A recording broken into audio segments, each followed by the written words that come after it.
En cas de Brexit, l'Irlande serait particulièrement bien placée pour bénéficier des flux d'investissement sortants du Royaume-Uni. Andrew Harker, Markit.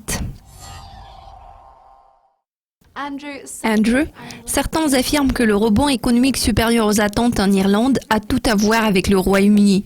Quelle est votre perception de la productivité irlandaise à l'heure actuelle? Compte tenu des problèmes politiques nationaux et internationaux, quels sont les défis majeurs qui se profilent à l'horizon? Je tiens à souligner que le marché irlandais se porte assez bien en ce moment. Les données relatives au PMI des services sont apparues très robustes. Cela signifie que cette amélioration conjoncturelle est principalement attribuable au marché intérieur. Les chiffres relatifs aux dépenses des consommateurs ont également été très solides. Les ventes au détail ont progressé de 10% en comparaison annuelle. Nous avons observé une amélioration tangible de la situation sur le marché du travail. Le taux de chômage a reculé sur une base régulière, tandis que les salaires réels ont progressé. Bien sûr, le Royaume-Uni a été une importante source de croissance, mais la reprise observée sur le marché intérieur du pays a également été assez vigoureuse. Pour ce qui est des principaux défis, nous entendons beaucoup parler de la faiblesse générale de l'économie globale, surtout au vu du ralentissement sur les marchés émergents qui se reflètent déjà sur les économies développées, comme l'économie américaine par exemple. Les chiffres des PMI américains ont montré des signes de faiblesse la semaine dernière.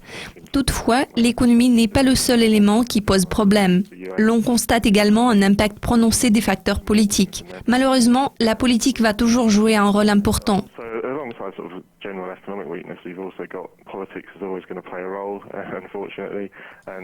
Il existe un fort potentiel d'instabilité politique au niveau domestique, surtout après le résultat des élections générales que nous avons appris il y a 2 semaines, qui montre qu'il existe un besoin urgent de réforme et d'amélioration. D'autre part, l'un des principaux facteurs de cette instabilité est le référendum britannique sur l'UE.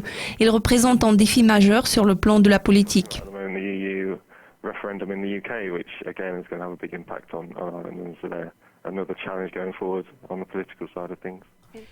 Jeudi dernier, l'Irlande a publié ses données économiques. Il existe des préoccupations à l'égard du caractère déséquilibré de la reprise irlandaise. Nombreux sont les économistes qui craignent que l'élan de la croissance puisse s'essouffler.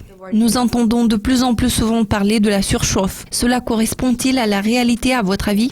Il est à noter que l'économie irlandaise a traversé une période de ralentissement marquée et le rebond que nous observons actuellement reflète également la profondeur de cette chute. L'économie du pays ne s'est pas encore entièrement redressée. Nous ne croyons pas que l'économie irlandaise soit déjà dans une phase de surchauffe. Pour le moment, beaucoup de personnes doutent que les difficultés du pays soient derrière nous. Pourtant, les données économiques les plus récentes ont souligné l'écart entre la région de Dublin et le reste du pays, car le rythme de croissance économique est beaucoup plus rapide dans cette région. Pour l'instant, il nous semble que Dublin est la locomotive et le reste du pays essaie de suivre le pas. Nos propres recherches témoignent d'une croissance assez généralisée dans le pays. Nous pouvons constater qu'à ce stade, la reprise économique ne semble pas être déséquilibrée. Certains analystes estiment qu'en cas de Brexit, l'Irlande pourrait tirer un certain profit en réadoptant la livre sterling. La semaine dernière a été riche en événements à la fois pour la livre et la monnaie unique. Que pensez-vous de cette affirmation et quelles sont vos prévisions financières pour cette paire de devises? Comme j'ai déjà fait noter, le Royaume-Uni est très important pour l'économie irlandaise. Toutes sortes de perturbations économiques et politiques en Grande-Bretagne vont avoir un impact prononcé sur l'économie irlandaise. Certes, il existe également des opportunités potentielles en termes d'investissement, car en cas de Brexit, l'Irlande pourrait bénéficier des flux d'investissement qui, autrement, auraient été réalisés au Royaume-Uni. En ce qui concerne les perspectives à moyen terme, les récentes données des PMI suggèrent des développements positifs dans un proche avenir. Nous ne voyons pas beaucoup d'éléments qui donnent matière à préoccupation sur le moyen terme. Les facteurs susmentionnés vont exercer leur impact à plus long terme. Nous pouvons constater que le secteur manufacturier a montré des signes de déclin au cours des quelques derniers mois, mais heureusement, cette tendance s'est renversée. Pour ce qui est de l'économie britannique, nous avons observé un ralentissement plus marqué au mois de février, en jugé d'après les chiffres des PMI.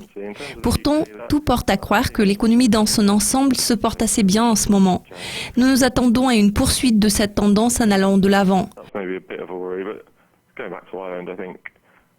Generally, the economic picture looks quite strong at the moment, and so we'd look for that to continue. Les données les plus récentes relatives au PIB ont montré une croissance assez robuste qui ouvre des perspectives positives pour l'avenir de l'économie irlandaise. of the Irish economy going forward.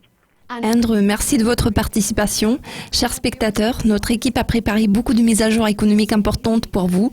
Nous vous présenterons très bientôt un aperçu de l'économie chinoise et une nouvelle édition du Coin des matières premières. Restez avec nous.